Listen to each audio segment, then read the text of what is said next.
speaking for you, or are you going to just jump in with that smile and tell me how you feel about this trade? Kev, I'm ecstatic. All right, people got to realize. All right, I'm not looking at the future. I'm not looking at the past. I'm looking at today. And I've been asking for 6 years for us to make a trade that I think is going to affect the team in a positive way. This is going to affect the team in a positive way. People trying to rain on my parade, telling me, oh, it's George Pickens, you got to see what he going to do. I don't care. On today, I'm happy we traded for a receiver that can play the position at a high level. We'll deal with all that later. Maybe I cry, maybe I laugh. Hey, look, Marcus, look, man, you know, that's what's so great about the offseason. That's why the NFL is a 12-month-a-year proposition, right?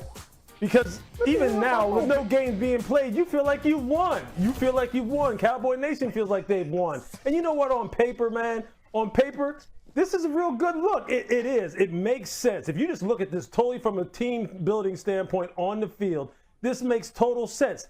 Big outside lane wide receiver who can make highlight reel contested catches down the field outside the numbers. Go along with CeeDee, who's a three-position, three-tool player. You know, a healthy Dak Prescott, Jayden Blue, Miles Sanders, Javonte Williams. You got a lot of things going for you. Right up until you start playing games and maybe things start going sideways. Right up until that point. But you know leave it at that. Hey, you gotta shoot your shot.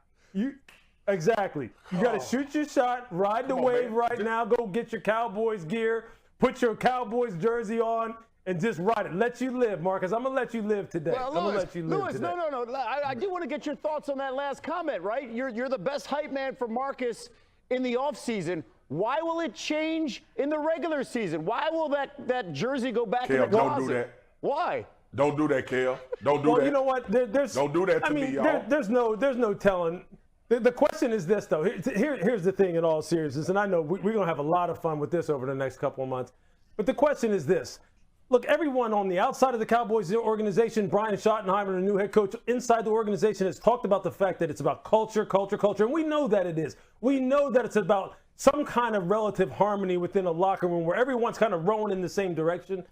Can they get George to do those kinds of things that clearly Pittsburgh said, you know what, it's too big of a risk for us to go ahead and commit to him and DK Metcalf, given what we know about the young man and how he rows in the same direction, or rather his challenges as far as being able to row in the same direction as the rest of the organization here in Pittsburgh. Can Dallas get that out of him? We'll see. I promise. We're going to get the Graz in a second to get his thoughts. Let's bring in Adam Schefter, our NFL insider. Schefter, how did this deal come together? What other details do you have about the Steelers and the Cowboys making this trade? Well, Kevin, these two sides have been in contact. We've heard Jerry Jones talking about the fact that a trade was possible. And finally, they were able to put the pieces in place last night. Now, here are a couple of things to consider. The Dallas Cowboys obviously wanted to upgrade their wide receiver position. They have acquired a receiver in the eyes of people in the Steelers organization who is as talented as any wide receiver in the league, bar none. That is how good and how talented George Pickens is and can be. The flip side to that is that he was entering the last year of his contract, and there was not a team in the league more desperate to upgrade their wide receivers over the last couple of years than the Pittsburgh Steelers. And a team as desperate as the Steelers were to upgrade their wide receivers still saw fit to trade George Pickens today in a pick swap, essentially acquiring a third-round pick in return for his services when he is unquestionably as talented as any receiver in the league, but also is headed into the last year of his contract. Garage, jump in. You look at like the Cowboys and the players they like to acquire when they go out in free agency or make trades. George Pickens, 24 years old. So if there are any issues that follow him from Pittsburgh, you know, you have the ability to say to yourself, well, he's 24 years old. There's time to grow. There's time to change, get better at the things he needs to work on. It's a one-year commitment, as Adam says.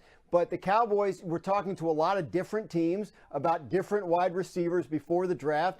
The draft happens. They don't really get one. I think if Teteroa McMillan had been there at number 12, then the Cowboys may have taken him, and this trade may never happen. But once they come out of the draft without a receiver, the talks pick back up. They're willing to pay a little bit more, go up to a third-round pick for George Pickens, and they get him for 1 year, and they'll see. If they extend him, I think that would be a surprise at this point. But it doesn't mean he can't be there long term if he shows up and produces for them the way they hope he does this coming season.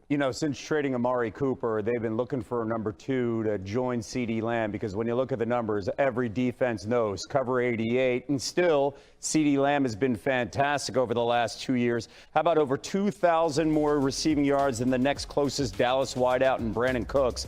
That was the largest difference between a team's top 2 receivers in the league. Look at that gap disparity. And Marcus, let's bring it back here in the conversation. You're smiling because how does this change the offense for Brian Schottenheimer and Dak Prescott to have these 2 guys on the outside? All right, Kev, I got my celebration out the way. One, everything that Lou, Shefty, and Graz said is important. The culture is going to matter. Yeah. And the culture is the players he's playing with. But on the field, it takes pressure off. Like, we've talked about this number 2 wide receiver position ad nauseum for the Dallas Cowboys, and they've been trying to fill in gaps and fill in roles and all of that stuff. I thought Michael Gallup back in a few years ago was trending towards being that guy. But what it does is it opens up this offense. Brian Schottenheimer talked about when he got the job that he wanted to become a more shifts and motion. He wanted to kind of innovate this offense a little bit and update it. And what you see now, especially look no further than your Philadelphia Eagles, Kev, when you have 2 real threats that are on the field, it makes defenses play you differently.